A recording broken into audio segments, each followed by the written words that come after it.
మేము జర్నలిజం చేరిన కొత్తలోనే ఆర్వి రామారావు గారు అప్పుడు మా రెసిడెంట్ ఎడిటర్ అనుకుంటా ఆంధ్రభూమిలో విశాఖపట్నంలో నన్ను ఏదో ఒక అసైన్మెంట్కి పంపించారు. అసైన్మెంట్ పంపించారు, సరే వచ్చేసాము, రాసేవాళ్ళు. రాసిన తర్వాత ఆ సందర్భంలోనే ఇంకొక కాపీ నా చేతికి ఇచ్చి, అప్పుడు డక్కన్ క్రానికల్కి ఆంధ్రభూమికి టైఅప్ ఉండేది. సో ఆ వాళ్ళ కాపీ వీళ్ళ కాపీ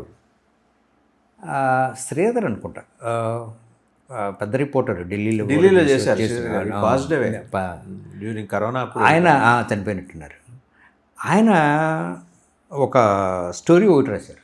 ఆ స్టోరీ ఏంటంటే మేము అందరం మామూలుగా కలిసి రిపోర్టింగ్ చేసి వచ్చిన తర్వాత ఆయన ఈ స్టోరీకి బదులు ఇంకో స్టోరీ రాశారు. దాన్ని కూడా నాన్నే రాయమని చెప్పి రామారావు గారు నా చేతికి ఇచ్చారు. English copy. అప్పుడు రిపోర్టర్ల కాపీలు తీసుకునే సౌలభ్యం ఉండేది కదా. నేను అంటే ఒక్కోసారి మన తెలియనితనం లేదా మన అజ్ఞానం కూడా ఎట్లా ఉపయోగపడుతుంది జనానికి అనేదానికి ఇది ఒక పెద్ద. ఆయన విశాఖ వ్యాలీలోని స్కూళ్ళల్లో డొనేషన్లు ఇట్లాంటివి తీసుకుంటున్నారు, పిల్లల్ని ఇబ్బంది పెడుతున్నారు, తల్లిదండ్రులు ఇబ్బంది చేస్తున్నారు అనేది దాని కథ. ఈ విషయం నాకు తెలియదు. విశాఖ వ్యాలీ అంటే విశాఖపట్నంలో విశాఖ వ్యాలీ అనేది ఒక పెద్ద స్కూల్ ఉంది, ముడసల్లో పెద్ద స్కూలు. ప్లస్ ఆ స్కూల్లో జిల్లా కలెక్టర్ దానికేమో అది గవర్నమెంట్ చైర్మన్గా ఉంటారు, పెద్ద కమిటీ ఉంటుంది. అటువంటి స్కూల్లో డొనేషన్లు తీసుకుంటున్నారని నాకు తెలియక నేను రాసేసాను. విశాఖ వ్యాలీ స్కూల్లో డొనేషన్ ట్రాన్స్లేట్ అంతే చేసాము. కానీ అసలు ఒరిజినల్ కాపీ రచయిత ఉద్దేశం విశాఖ వ్యాలీ, విశాఖ జిల్లా మొత్తం అనేది దాని ఉద్దేశం. నేను విశాఖ వ్యాలీ అని మాత్రమే పెట్టి దానికి మనకి కోర్స్ ఉంటాయి కదా,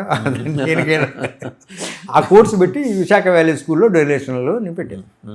ఇది చూసుకోండి, మన్నాటికి అది అప్పుడు ఆంధ్రభూమి పెద్ద సర్క్యులేషన్ ఉన్న పేపర్. అక్కడ తెల్లరేపటికి జిల్లా కలెక్టరు, ఆ స్కూల్ ప్రిన్సిపల్, టీచర్లు అందరూ బస్సులు వేసుకొని పిల్లల్ని తీసుకొని మా స్కూల్లో డొనేషన్ లేవని చెప్పి ఆంధ్రభూమి ఆఫీస్ ముందు ధర్నా చేశారు.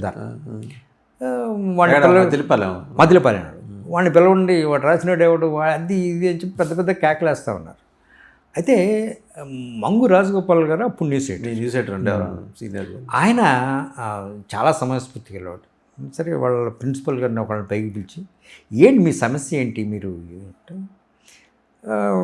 మా స్కూల్లో డొనేషన్లు లేకపోతే మీరు డొనేషన్లు తీసుకున్నారని ఎట్లా రాస్తారో అది ఇది. ఓకే, మీ స్కూల్లో డొనేషన్లు లేవు, ఆ మేరకు వివరణ ఇవ్వండి, అంతేగాని ఇక్కడ గొడవ చేయడానికి లేదు. వాళ్ళు ఏం చేస్తారు, మేము జిల్లా కలెక్టర్ ద్వారా పంపిస్తున్నాం అని చెప్పి పంపించండి రాస్తున్నాం. వాళ్ళు పంపిస్తే ఆయన మళ్ళీ అదే కాపీ నా చేతికి ఇచ్చి దీన్ని ట్రాన్స్లేట్ చేసి మళ్ళీ ఇచ్చేయాలి.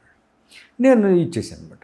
ట్రాన్స్లేట్ చేస్తే ఆయన చాలా తమాషాగా విశాఖ వ్యాలీ స్కూల్లో డొనేషన్లు తీసుకోరట అని అటా పెట్టారు.